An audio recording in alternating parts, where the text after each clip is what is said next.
a huge issue in this country, and that is keeping the government open. It wasn't thought to be a huge issue. This really had been taken care of. There was a deal hammered out. And as I may have mentioned to you yesterday, I think one of the problems that you have with these oligarchs moving in, the billionaires now taking over the government, is that they really don't know how the government works. They just know what they want. And so they feel as though everything can be solved by intimidation and threat. If you vote against this, or against our interests, you will be primaried, you will be targeted. This is sort of the coin of the realm of the incoming administration. And clearly, the incoming administration has already wrapped its arms around the GOP. But the problem is that the GOP does not control government right now. They will after the first of the year. They'll move, and it's actually not, it's the first week of the year. It's not technically on New Year's Day. But more to the point, you need a deal this month, right now. And so that means you need to make a deal with the opposing party if you're the GOP. So the Democrats have to like something in your bill. They have to like something in your crafting of this bill. So if you want to keep the government open, you need two things. Democrats to like something in your bill. You'll have to give them something. And Joe Biden will have to sign it. And he is also not GOP. So this party politics and this hyper-partisan environment in Washington is not serving your interests, Trump and Vivek and Elon, if you want to keep the government open. Now, what is increasingly clear, because Musk has said it, is I want the government to close down. Musk is saying that. Musk is saying, let's let the government close down until Trump becomes president, and then he'll restore order. But Trump wants something to happen on Biden's watch. He wants the debt ceiling raised so he can move in as the new president and get those tax cuts through, because the tax cuts will bloat the deficit. So he doesn't want to have to ask for that deficit to be raised, the ceiling on his watch. He wants Biden to carry that water on the Biden watch so Trump can just slide in and get all of his rich friends that tax cut. That's the basic caper. So he needs a piece of legislation to pass Congress, but he'll have to have buy-in if he wants passage from the opposing party. And even his own party is voting against it. So there's a real likelihood that the government will close down. Albert, you have a wrap piece on this, yeah? Here you go. This is the state of the state this morning. Overnight, President-elect Donald Trump doubled down, saying there will be no deal unless Congress extends or eliminates the debt ceiling. This after an 11th-hour deal backed by Trump failed badly on the House floor, as a whopping 38 Republicans defied him and voted against it. The bill is not passed. That Republican deal would have temporarily funded the government through March and provided $110 billion in disaster aid. It also meant a last-minute Trump demand, raising the limit on how much the government can borrow for 2 years. But more than 3 dozen Republicans refused to go along with it. Because you never have any ounce of self-respect to go out and campaign saying you're going to balance the budget, and then you come in here and pass $110 billion unpaid for. Before that happened, Congress had been poised By the to way, vote stop on for a second, Albert. deal That's with Chip Roy. So Chip Roy is he's a Tea Partier. He's a deficit hawk. So, I mean, that's in the Republican Party, a reflection of the kind of fractious exchanges that they're having increasingly, the kind of disagreement, family squabbles that will inform, I think, the hours of the day that lead up to government shutdown. But Chip Roy is not a guy who is really, you would consider, if you're a lib or a Democrat or a moderate, you wouldn't consider Chip Roy necessarily an ally. In this case, he's a hardline deficit, as I say, he's a Tea Partier. So he's a deficit hawk, and that's why he is so vocal on this issue. Go ahead, Albert. Bipartisan support. That is until Elon Musk, the world's richest man and increasingly one of Trump's closest advisors, started attacking it earlier this week, arguing it was filled with wasteful spending. Then Trump weighed in with an entirely different demand: to raise or eliminate entirely the so-called debt ceiling that limits how much money the federal government can borrow. Lifting that debt ceiling would make it possible for Trump to borrow and spend more when he becomes president. As President-elect Trump told me, if we don't get that, then we're going to have a shutdown. We will regroup and we will come up with another solution. So stay tuned. The looming shutdown comes as an estimated 40 million Americans are expected to fly this holiday season. Any extended shutdown, the TSA administrator warns, could mean longer wait times at airports. And with funding running out at midnight tonight, millions of federal employees are wondering if they'll go without a paycheck just before Christmas, including military families like Kayla Corbett's. She's an Army spouse who runs an organization that helps military families find childcare. Especially at the holidays, this is just not what our families want to be thinking about when they're already really struggling to get by. It's entirely unclear what happens next. As Donald Trump told me, he doesn't want to see anything passed that doesn't also raise that debt ceiling, the amount that the federal government can borrow. And as we saw last night, Rebecca, there simply aren't the Republican votes to do that, at least not now. Yeah, so the important thing for Trump is that that debt ceiling gets raised, as I was telling you. And he's not somebody who's a deficit hawk at all.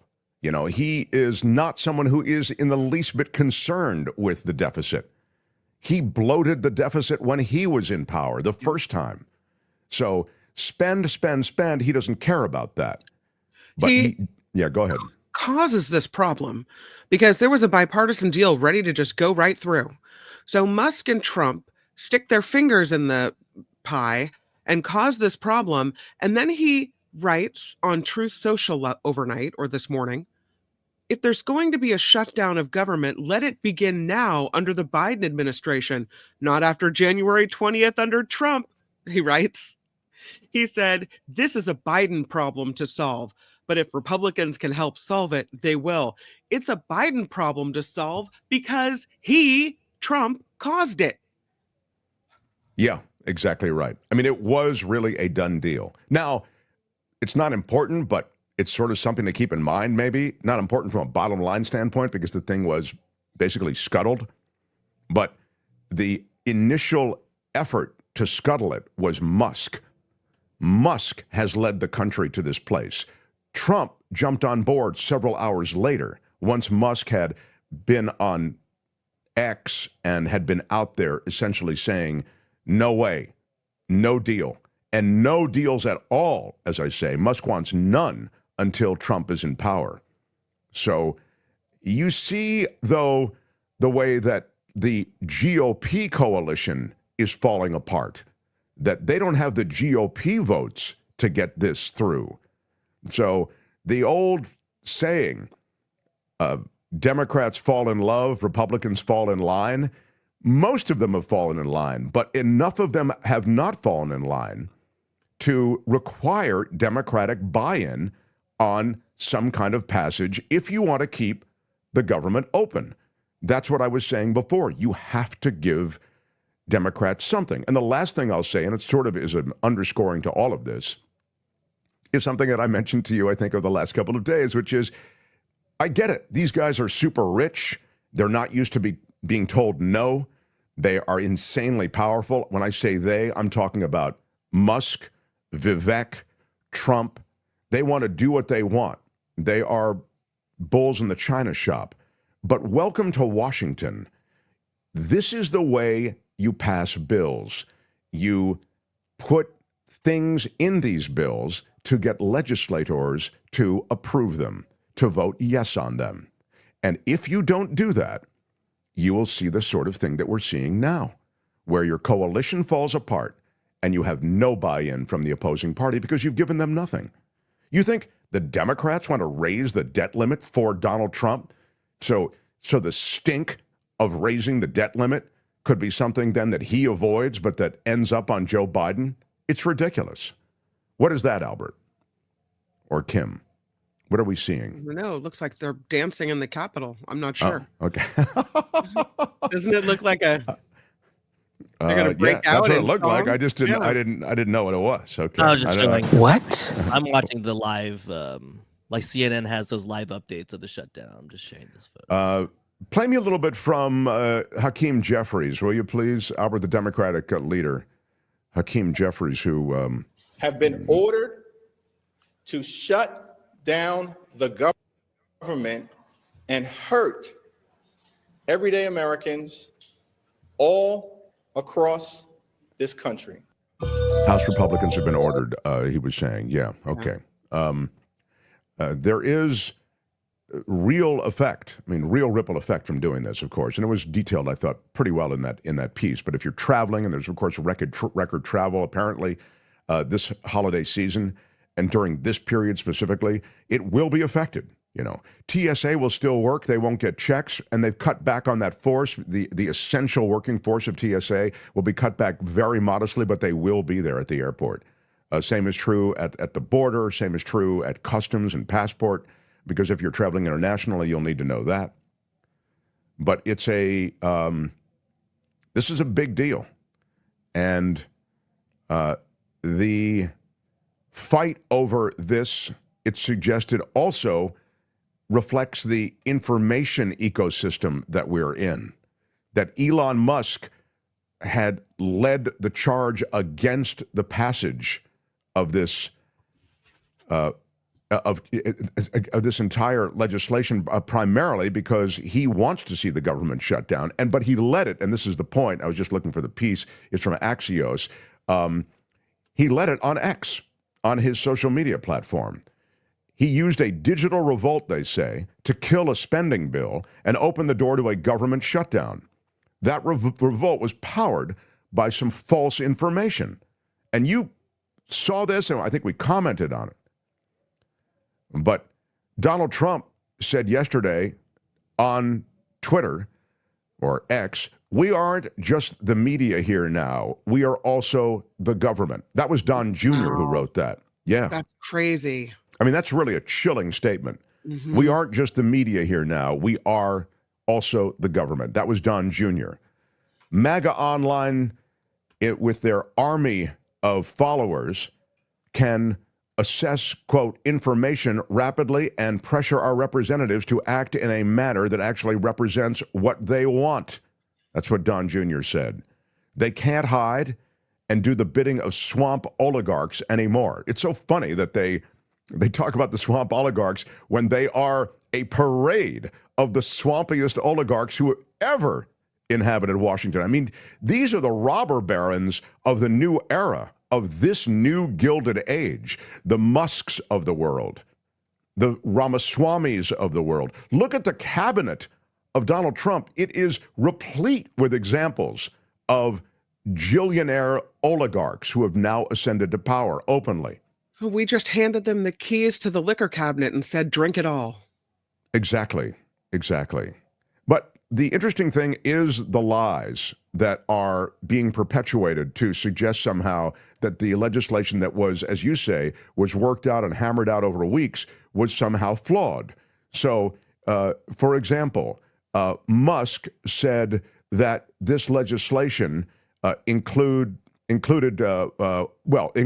this congressional pay raise, which it did include, but he said it was way, way higher than it was. But that's not the big thing. He talked about the fact that the bill that was just scuttled included $3 billion for a new NFL stadium in D.C. He said that the feds were going to have to pay $3 billion for a new stadium in Washington, D.C. But that's not what the bill, there's not a dollar of federal money in for a new stadium, okay? All that the bill would do is transfer the site of the old RFK Stadium, a stadium that I used to attend when I was a kid in Washington, from the federal government to the District of Columbia. It's just a transfer. There's no money changing hands. So it's an out-and-out lie. He said that the original bill funded a bioweapons lab. It didn't. Musk said that the bill contains $60 billion for Ukraine. It didn't. So when Musk tells X followers, you are the media, it's true, they are part of his media, but that's different than declaring that they're all reporters trying to validate information before sharing it. They do just the opposite. They validate nothing and they share it. So all of these lies and more get out there across social media and create an anger and a revolt against this bill that would have kept the government open. So you've got to look at the stuff that Musk says with this oversized megaphone that he has. You've got to look at it as the same kind of stuff that Trump puts out there, which is BS. It's really crap. It's made up. It's lies. But nonetheless, Musk has taken hold of American government, and if he forces a shutdown, in a sense, I think that stink gets on to the new Trump presidency. They are already spinning it and blaming the Democrats, but I think the reality is that it shows and reminds us what a chaotic world Trump had brought to his first administration. I'll tell you, Dana Milbank wrote a really nice piece in the Washington Post.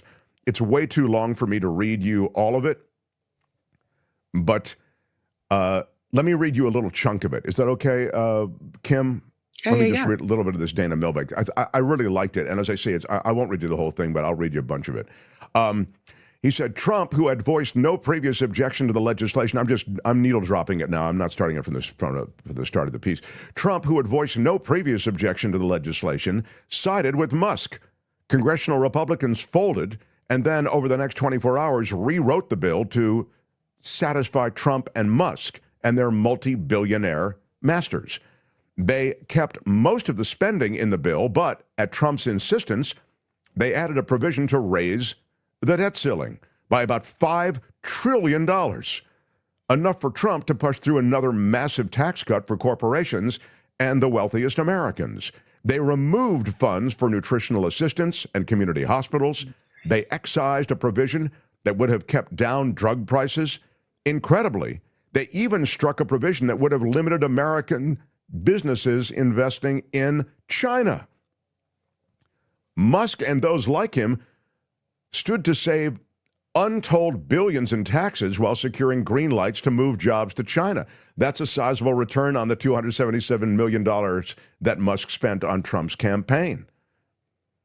Let us at least give Trump credit for transparency. For decades, corporations and billionaires shaped Republican policies from the back rooms of the Capitol. Now, they control the Republican Party right out in the open for all to see. It's a naked power grab. So if the government shuts down after midnight tonight, 1.3 million active duty troops will go without pay, as will hundreds of thousands of civilian workers. National parks will close. Air traffic and airports will be snarled over the holidays. Food safety inspection will be curtailed. Tax refunds and operations at Social Security offices will be delayed. And millions of poor and working class people will lose access to other government services. The shutdown will add billions of dollars to the debt, but Musk, his net worth is $440 billion, will be just fine. And he is now the one directing the Republican agenda in Congress. As the world's wealthiest man killed the spending bill, Republicans marveled at their own dysfunction. It's a total dumpster fire, said Representative Eric Burleson. It's a fascinating mess, said Senator Lisa Murkowski. This is ridiculous, said Senator Josh Hawley. This is how you want your government to run? I'll remind you, Hawley is a high-profile Republican. I mean, these guys can't manage their way out of a paper bag, said Hawley. These are all things we knew. We did this dance already the first time with Trump. Anna Paulina Luna from Florida, the congressperson there, was so baffled by these happenings that she walked over to the speaker's office to ask what was going on. Quote, I'm actually over here because no one's returning my phone calls. I was trying to figure out what's going on here. She left without an answer. Even before this Musk-led meltdown, Representative Victoria Spartz from Indiana declared she would no longer participate in the caucus until I see Republican leadership in Congress is governing. I do not need to be involved in circuses, she said. Wow. So that's kind of a state of the state from Milbank, who is in Washington. But the short-term 3-month spending bill, he goes on, had been negotiated at Republicans' request so that Trump would have the chance to reset spending for the rest of fiscal year 2025. Johnson didn't have enough GOP votes to pass that bill or any spending bill, so he had to negotiate a bipartisan package with Democrats. And as of early this week, that bill was on its way to passage, and we know what happened. Yeah. So it's crazy to see the reaction within the Republican Party to everything that's going on. I'm so naive. I thought we had another month until the circus began. And now here it is, landed right in our lap. It is. Merry Christmas, everybody. It's a remarkable thing to see the GOP completely in the control of Trump for one, but Musk for another. I mean, nobody elected Musk. Now, I think Musk has this kind of shimmer on him because we like super rich people and people with a lot of money in this country. You know, we marvel at his ability to build these businesses, Tesla, SpaceX, Twitter, even though Twitter's all upside down. We just see him as a powerful guy and a power broker, and he is. And the same is true with Trump. The mythology around his success in business really helped create his brand. But these guys don't know what they're doing. I mean, they can't find their butt with both hands. And yet they know what they want. This is a power grab and a money grab. Prepare to see a lot of this. In this case, they need Congress, but there is a whole stream of executive actions that Trump will be taking once he's president, and there will be a looting of the Treasury. There will be these no-bid contracts handed out to all of these wealthy donors, friends of Trump. That's what happened the first time. That's what happened during the first Trump administration. Those no-bid contracts were handed out on the wall, for example, to businesses that had no experience building a wall. So with less than 24 hours to go until a shutdown, the House Republican majority, Milbank writes, now a wholly owned subsidiary of Elon Musk, couldn't come up with the votes to keep the government open. There is no plan, says Congressperson Ralph Norman from South Carolina. Trump wants the thing to shut down, he said. Shutting down the government because of the rants and threats of an erratic billionaire is no way to run a country. But this is where we are. Welcome back to the Trump administration. The Mark Thompson Show. Is there some law that the Congress people don't get paid if there's a shutdown? Like they have to suffer as well? No, there's actually just the opposite law. That was talked about during the first shutdown. Can anybody remember when the last government shutdown occurred? It was during the first Trump administration. That's right. Nice. And you'll remember that at the time it was discussed that Congress still gets paid during this period. So in other words, and I understand they have a lot of various revenue sources and revenue streams, but their federal paycheck was still going to be delivered to them. At the time it was discussed, well, we should change that. If they're going to shut down the government, they shouldn't get their checks either. Right. Well, it wasn't changed. And so when the government shuts down, Congress will still be paid, and all of these people who are basically voting on whether or not the government continues to stay open will continue to be compensated. I think the one wrinkle on this, not that it matters at all, is that the president doesn't get paid. So that's but it doesn't matter, but still, I think, as I recall, that's one detail. The other last thing I'll mention about Elon Musk, who is our new daddy in America, is a wild story. So even as... What if I don't want that daddy? Well, I mean, we had an election, and No, I didn't elect him. I did not elect Elon Musk. No. I didn't elect Trump either, but whatever. I didn't. Musk was not on the ballot. Don't want him to be the daddy. He was on the stump with Trump. Certainly, if you voted for Trump, you had to know that Elon Musk was going to have a big hand in governance. So from that standpoint, I don't at all accept that. Oh my God, I couldn't see this coming. What's happening? I mean, Musk and Ramaswamy, I'm just mad. they about are they have an oversized seat at the table, and Musk looks like he's leading the charge. Now there are all of these sort of speculative narratives about the fact that, you know, Trump's going to resent the fact that the limelight is falling on Musk all the time. Trump's going to resent the higher profile that Musk is getting. We'll have to see. Right now, they seem like pretty close. But here's something else that Musk is doing in addition to running America. He now wants to have a big voice in the political outcome and the political workings in Germany. Elon Musk is backing the far-right Alternative for Germany party. This has triggered an outcry in Berlin in the run-up to what is a critical snap election. AfD is this Alternative for Germany party. They're a far-right / Nazi party that is rising in Germany. And Musk has endorsed this party, writing on the X platform, only the AfD can save Germany. That's really scary. He's recently supported European populist right politicians in increasingly clear terms, including the Italian Prime Minister, Meloni, the Reform UK leader, Farage, and earlier this week, Farage boasted that Musk is right behind him and raised the prospect that Musk would financially back the Reform UK party as well. So the AfD endorsement, it was a rebuke